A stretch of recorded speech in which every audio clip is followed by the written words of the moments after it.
What's happening? It's your boy CHOPS, and you're checking out channelAPA.com. It's the best place on the internet to check out Asian American entertainment. You know what it is.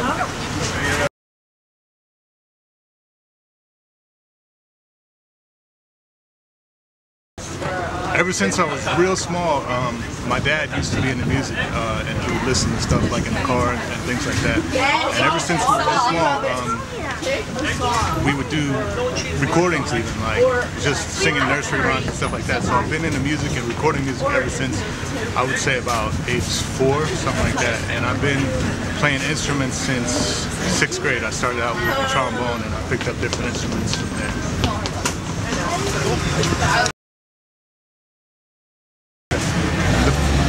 I guess the first thing that people really know me for is being in a group called the Mountain Brothers, and we were the first Asian American group that was signed to a major label as far as rap music. For us, that was a real big thing because there was no like channelAPA at the time. There was no real like nationwide support group, like, you know what I mean, or like, I don't want to say support group, but like platform for people to get noticed. You know what I mean? So it was definitely a bit more difficult to try to get your stuff out there and get heard and get known. So for us, it meant a lot to be able to do that. When I first started out, I always wanted to do behind-the-scenes work. The guys in the Mountain Brothers, they kind of got me into the rhyming and stuff like that, and it was cool and it was fun to do with them and stuff. And I still do it every once in a while. I still rhyme a little bit when it comes down to it, if there's a need for it. And I do some vocals and singing and stuff like that, looks for people's music. But for the most part, I like staying behind the scenes. I like being part of the creative process, and I like being part of putting everything together as far as the sounds, the music, and so forth.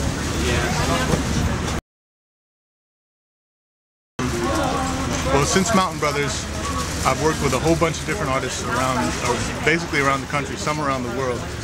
From anybody from like, say, a Talib Kweli or a Raekwon to like an E40, Young Jeezy, Lil Wayne, Bun B, Millionaire, Paul Wall. It's a pretty good list of people. A lot of the, I don't want to say all the bigger names, but a lot of the bigger and better names in hip-hop I've had the chance to work with, I'm happy to say. So yeah. One thing that's changed a lot in the music industry, or in music period, since when I started out in the industry, is the means of production, the means of making your music and getting it out to the masses is completely different. Like when I first started, you had to invest like 20 grand into like a recording setup to just even really have something that could compete. Nowadays you can have a laptop and you can have something on the radio, you know what I mean? Like, and you could make the whole song from start to finish, like using your laptop. I mean, and the same is true, I guess, with video and stuff like that too. So it's, I guess one thing that's cool is that there's a lot of different artists that normally would not have the access or the chance to make music and get it out there, get it heard, get seen, that are able to do so now. And I think that's a really big thing. And I think that a site like you guys is real important in helping everybody get their music to everybody else to get seen and get heard. So it's definitely appreciated. After the Mountain Brothers, I kind of branched out into working with different people around the country, and one of the ways that I was able to break into different markets was doing mixtapes and kind of demonstrating like my skills behind the boards to kind of show people that I was able to do what I do, you know what I mean? People have trouble kind of connecting the dots sometimes without having an example or like a demo almost of what you can do. And so a lot of times I would do that through mixtapes. Doing mixtapes helped me break into like the South, into the Texas market especially, and into the West Coast as far as working with Bay Area artists and stuff like that.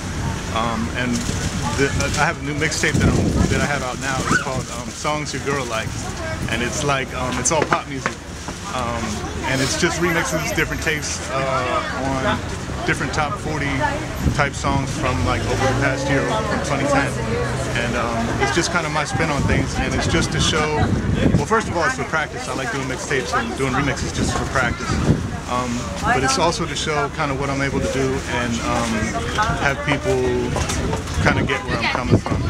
So Songs Your Girl Likes is the one that I have out now, and it's 8 remixes of different songs, including Far East Movement, like a G6, and I have some originals on there with me singing. I think I'm okay. So check that out, man. Songs Your Girl Likes.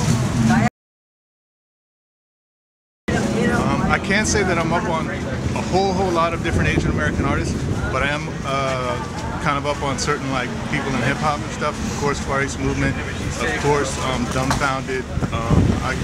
Once I got on Twitter, I became like hip to different people. Like I knew about Roscoe O'Malley already.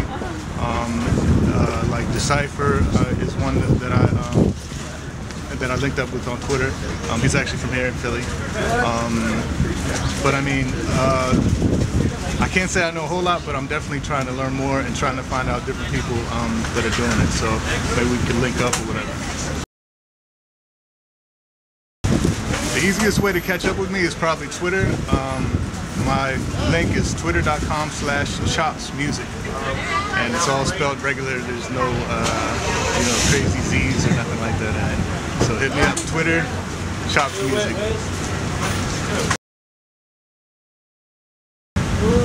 Yeah, I just wanted to shout out everybody that's checking out this interview right here on channelAPA, everybody that's following me on Twitter, everybody that's checking out my music, and stick with me, man, and we'll go places.